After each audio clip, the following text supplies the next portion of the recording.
안녕하세요. 미정의 공포썰입니다. 오늘은 서울에 계시는 한 남성분이 제보를 해주셨는데요.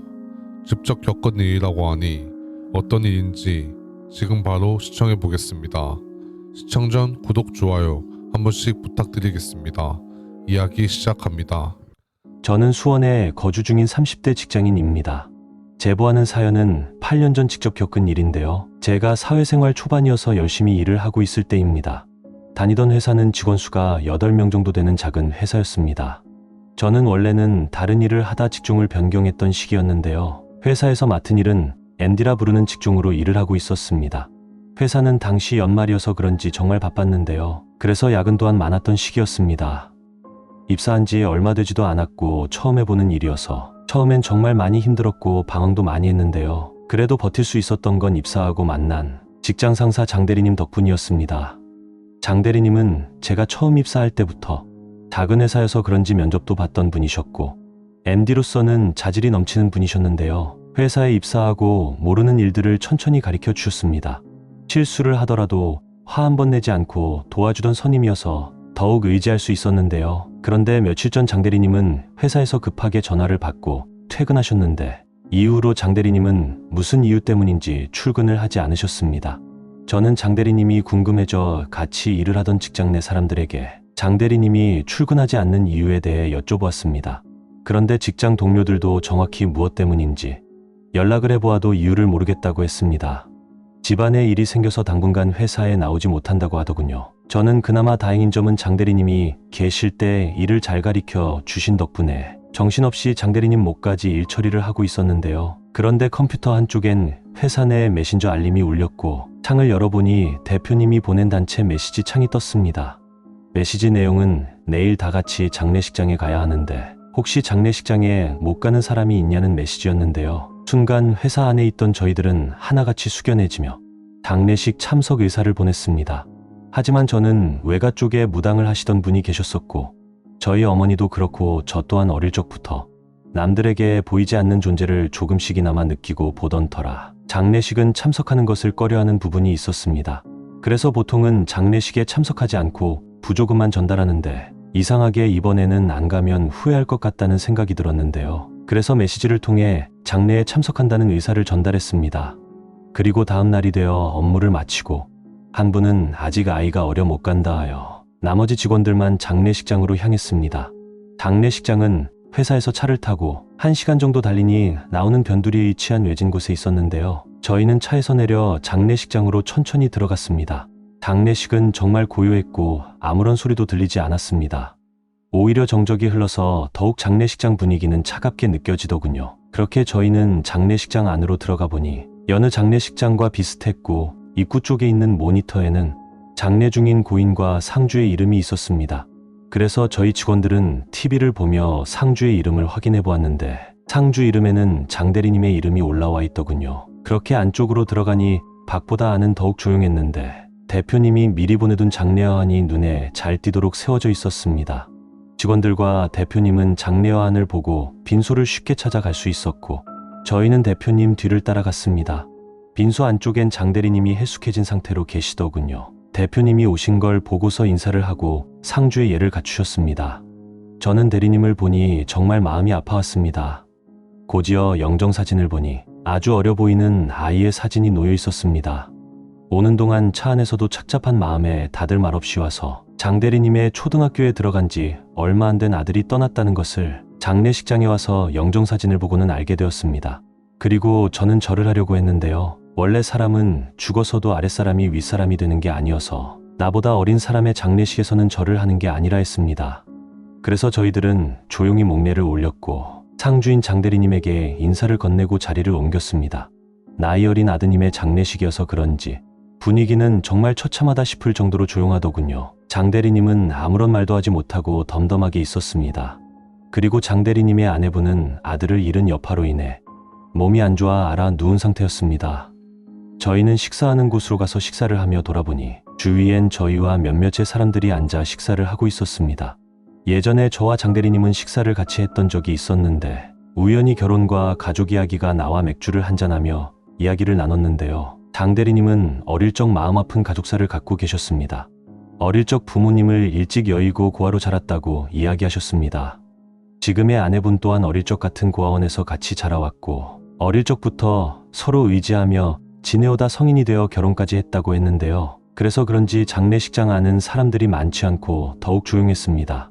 저는 뭔가 장 대리님에게 도움이 되고 싶은 마음이 들더군요. 다음 날이 회사가 쉬는 날이었고 그동안 장 대리님에게 고마운 마음이 들어 장 대리님 옆에 있어줘야겠다는 생각을 했습니다. 저 외에도 다른 직원분도 장 대리님 옆에서 자리를 같이 해주셨고 저희는 오는 손님들에게 음식도 나눠드리고 장 대리님 옆을 지켰습니다. 그러다 보니 시간이 흘러 어느덧 새벽 시간이었는데요. 장 대리님은 저와 다른 직원분이 있는 곳으로 와서 정말 힘들 때 옆에 있어줘서 고맙다며 그래도 웃음을 보이셨습니다. 그리고 이제 올 사람이 없다며 누추하지만 눈 좀 붙이라며 이야기하시며 미안해 하셨는데요. 아이 때문에 안 그래도 마음이 아프고 남 신경 쓰기 힘들 텐데 우리가 혹시나 폐를 끼칠까 싶어 대리님의 이야기를 듣고 다 같이 정리를 하고 비어있는 빈소 한쪽에 누웠습니다.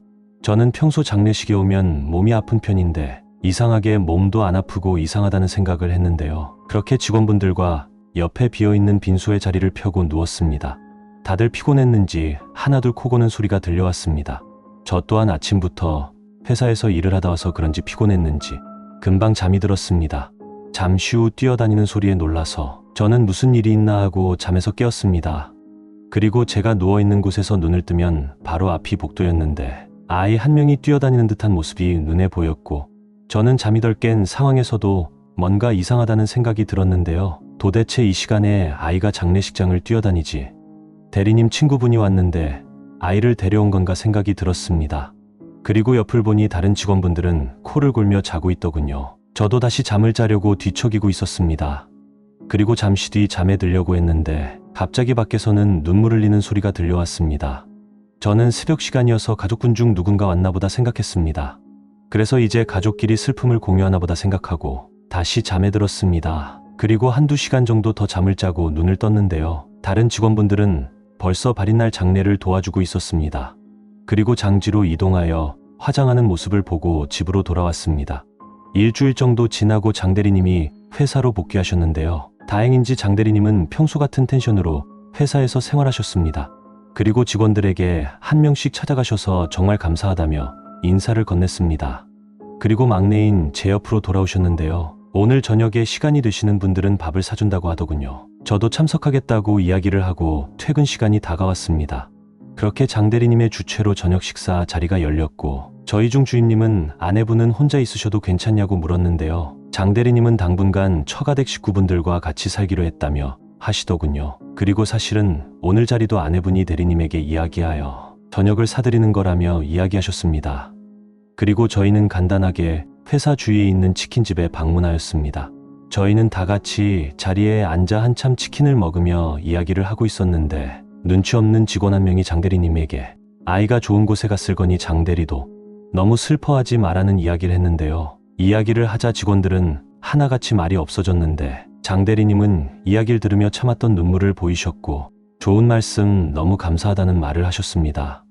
그리고 저희는 아무 말도 할 수 없었는데 말을 이으시더니 정말 지금 들어도 닭살 돋는 믿기 힘든 이야기를 해주셨는데요. 이야기는 저희가 장 대리님을 보러 간 날로 돌아갑니다.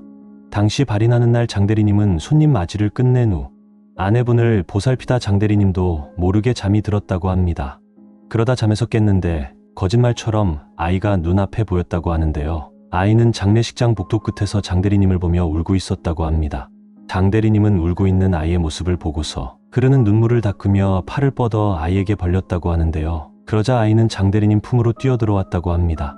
장 대리님은 한참 동안 아이를 품에 안고 있었는데요. 그동안 아이가 장 대리님에게 아무 말도 하지 않았지만 아이는 아빠에게 너무 슬퍼하지 마세요 라는 말을 하는 듯 느껴졌다고 합니다. 그렇게 한참을 아이를 안고 있다 아이가 품에서 나갔고 장 대리님과 아내분을 한참 동안 바라보다가 장 대리님의 손을 덥석 잡더니 손 위에 거북이를 올려두었다고 합니다. 그리고는 다시 왔던 곳을 향해 아이는 뒤돌았고 다시 떠났다고 합니다. 그런데 장 대리님은 이상하게 아이를 잡으면 안 되겠다는 생각이 들어 그 자리에서 아이를 보고 있었고 잡지 않으셨다고 하는데요. 꿈인지 몰랐지만 일어나 보니 꿈이었고 옆에서 아내도 눈물을 흘리며 눈을 떴다고 합니다. 그리고 아내분은 장 대리님을 보며 아이가 나왔던 꿈 이야기를 해주셨다고 하는데요. 그런데 놀라운 점은 장대리님이 방금 꿨던 꿈과 같은 꿈을 꿨고 아이가 거북이를 줬다는 이야기를 했다고 합니다. 이후 꿈에서 깨고 나니 이상하다 싶을 정도로 막막하고 슬픈 기분이 사라졌다고 하는데요. 장대리님은 저희에게 이야기를 하며 눈물을 보이셨습니다. 저희 또한 장대리님을 위로해주고 보듬어주며 그날 자리가 끝났습니다. 그리고 1년 뒤 장대리님 가족에게 축하할 일이 생겼는데 꿈에서 엄청나게 큰 거북이가 장대리님을 태우고 돌아다니는 꿈을 꿨는데 그 꿈은 태몽이었고 아내분이 임신 테스트를 해보니 임신을 했다고 합니다. 거북이가 꿈에 나온 걸 보고는 아이가 다시 돌아왔다고 생각했다고 하는데요. 여기서 저는 당시 장례식장에서 아이가 뛰어노는 모습을 봤는데 당시 새벽엔 손님이 오지 않았다는 이야기를 들었고 제가 본 그 아이의 모습이 장대리님의 아이가 아니었을까라는 생각을 하게 되었습니다. 이야기가 무섭진 않았겠지만 제가 겪은 정말 특이하고 가슴 아픈 이야기였습니다. 오늘 이야기 너무 슬펐는데요. 편집을 하는 내내 마음이 먹먹했습니다. 오늘 이야기 들으시고 저와 같은 마음이 드셨다면 댓글을 통해 응원의 메시지 한 번씩 남겨주는 건 어떨까요? 가시기 전 구독, 좋아요 한 번씩 부탁드리고요. 다음 이야기로 뵙겠습니다. 감사합니다.